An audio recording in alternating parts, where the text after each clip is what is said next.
Myanmar, a country once on the path to democracy, now torn apart by war. In February 2021, a military coup plunged the nation into chaos, shattering the hopes of millions. It happened overnight. On February 1, 2021, the Tatmadaw Myanmar's powerful military overthrew the democratically elected government, claiming election fraud. The leader of the National League for Democracy, Aung San Suu Kyi, was arrested. Across Myanmar, people took to the streets. They demanded their voices be heard, calling for the military to step down. But hope quickly turned to horror.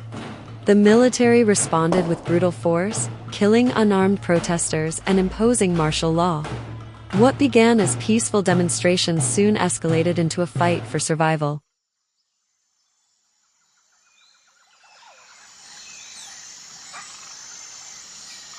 In the wake of the coup, Myanmar found itself at war.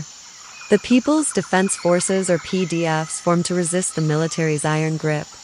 These were not soldiers, but civilians, students, teachers, and workers who took up arms to defend their future. They were joined by long-standing ethnic armed groups like the Karen National Union and the Kachin Independence Army, who had been fighting for autonomy for decades. From the dense forest to the mountains, the fighting raged. The Tatmadaw, armed with heavy artillery and airstrikes, unleashed its full military power. Entire regions became battlefields where civilians and fighters alike were caught in the crossfire.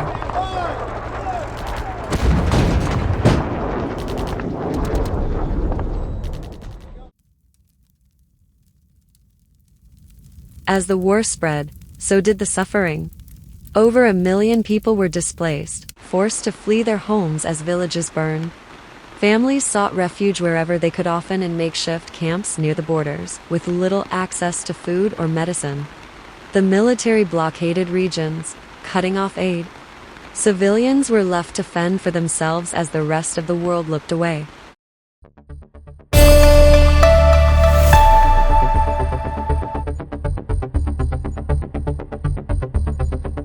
Despite the scale of the conflict, the war in Myanmar has largely been ignored. Global headlines focus on other crises, leaving Myanmar's war in the shadows. Sanctions have been imposed, but real action is elusive. And as the Tatmadaw continues its grip on power, countries like Russia and China provide quiet support, ensuring that the regime remains isolated from pressure. This is a war that many don't see. But for the people of Myanmar, it's an everyday reality, one that they must face alone.